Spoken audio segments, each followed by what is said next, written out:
Está no ar o Click Time na Rádio Futebol Clube. Destacando a fase oitavas de final da Copa do Brasil. Grande abraço a você que é apaixonado por esportes. Definidos os confrontos da fase de oitavas de final da Copa do Brasil. Ao meu lado, José Roberto Lux, o nosso Zé Boquinha, comentarista da Rádio Futebol Clube. E nós vamos analisar aqui confronto por confronto. Começando com Atlético Mineiro e Chapecoense, segundo jogo em Chapecó. Tudo bem, Zé? Tudo bem, Carlos Lima. Só para acrescentar, mata-mata é uma forma excitante. Eu adoro mata-mata e é claro que pontos corridos sempre vai favorecer aquele time com justiça que teve melhor campanha. Eu não discuto isso, mas o mata-mata é excitante, é legal e pode acontecer de tudo, né? Um time que está mais fraco pode se superar, que de repente num jogo pode mudar tudo.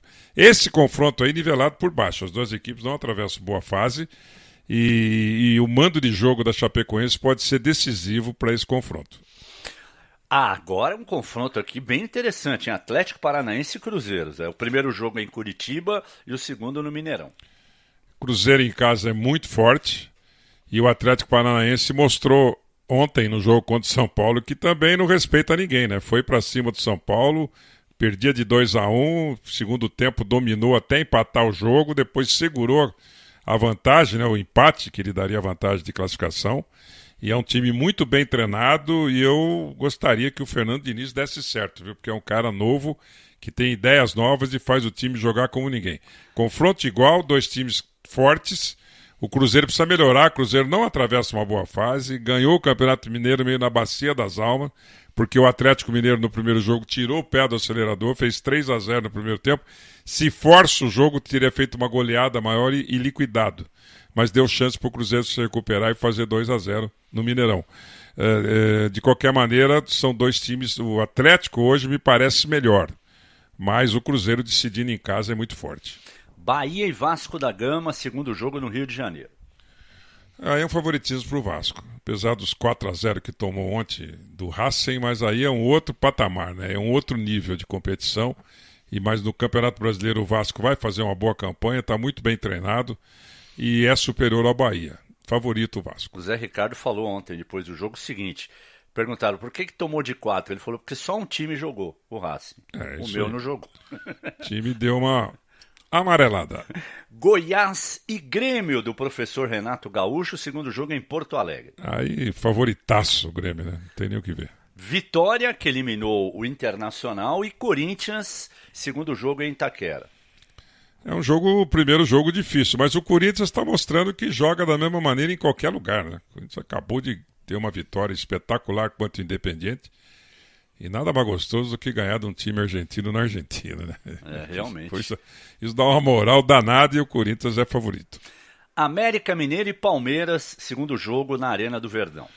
Olha, é o Palmeiras que a gente está criticando, o mundo está criticando o Palmeiras, que até agora não encontrou uma forma adequada de jogar, né? De explorar os seus talentos individuais. É um momento bom para o Palmeiras se classificar bem, ganhar do América Mineiro. Vai ser jogo difícil, o América Mineiro dá a impressão que subiu essa vez para a Série A para não cair mais, para não ser aquele América ioiô, né, que sobe e desce no ano seguinte. E o Palmeiras para se afirmar como time realmente candidato a títulos, porque até agora a gente não viu isso no Palmeiras. Ponte Preta e Flamengo, segundo jogo no Rio. O Flamengo, aquela falta de amor à camisa, mas é o favorito porque a Ponte Preta está jogando um futebolzinho de quinta categoria. Então ganhou, classificou, ganhou o primeiro jogo de 3-0 e perdeu o segundo com um pênalti inexistente, mas jogando mal.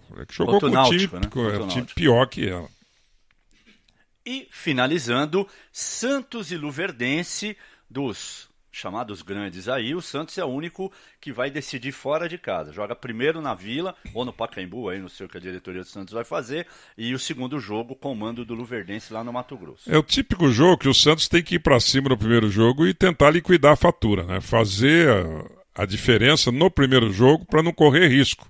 Porque sempre quando você vai jogar contra um time, se você der chance para o Luverdense conseguir reverter o segundo jogo, fica mais difícil, porque o time pega a moral, joga em casa. Mas o Santos é favorito, mas tem que fazer tudo, tem que jogar para cima no primeiro jogo. Bom, as datas reservadas para esta fase da Copa do Brasil: 25 de abril, 2 de maio, 9 de maio, 16 de maio e 23 de maio, porque como esses clubes da Libertadores agora vieram também para a Copa do Brasil, evidentemente, por exemplo, a semana que vem o Palmeiras joga com o Boca pela Libertadores, então já não vai poder jogar pela Copa do Brasil. Talvez o Corinthians jogue pela Copa do Brasil, porque não tem jogo pela Libertadores na semana que vem. Enfim, só falta decidir esse aspecto aí das datas, mas o resto está tudo definido. Uma última pergunta para você, Zé, que você disse que gosta de mata-mata e tal. A CBF esse ano tirou aquela história do gol fora de casa. Você gostou disso ou você era a favor? Não, eu acho justo. Eu acho que você tem que ganhar pela competência, não por um gol, eventualmente, que você marcou a mais. Eu acho que tem que ser uma coisa zerada, não tenha dúvida nenhuma. Não deu, vai para os pênaltis, e aí vem a categoria de quem sabe cobrar melhor pênalti. Manteve-se o saldo de gols, né? Se um ganhar de um, outro ganhar de dois. Não, até aí tudo bem. Mas aquela história do gol qualificado e tal, porque muito time tirava o pé, né? Às vezes estava jogando em casa, ficava com medo de atacar, porque se toma um gol, aí depois tem que decidir fora, aquela coisa toda. Então, às vezes, travava um pouco o jogo. Eu acho que isso, nesse aspecto, eu concordo com a CBF. Eu também não era muito chegado a essa história de gol fora definir, não.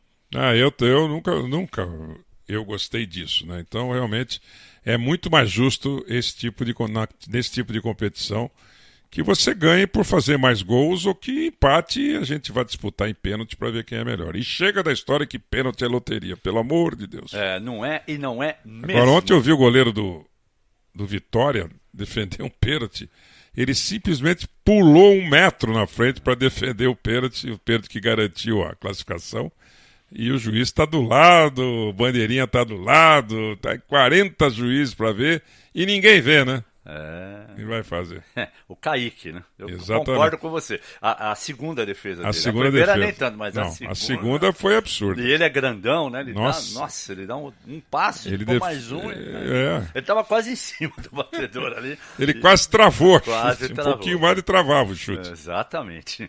Então é isso. Falamos da fase de oitavas de final da Copa do Brasil.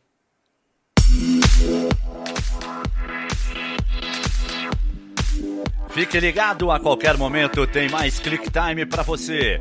E hoje, às 18 horas, um upgrade especial, com toda a repercussão da saída de Arsène Wenger do Arsenal.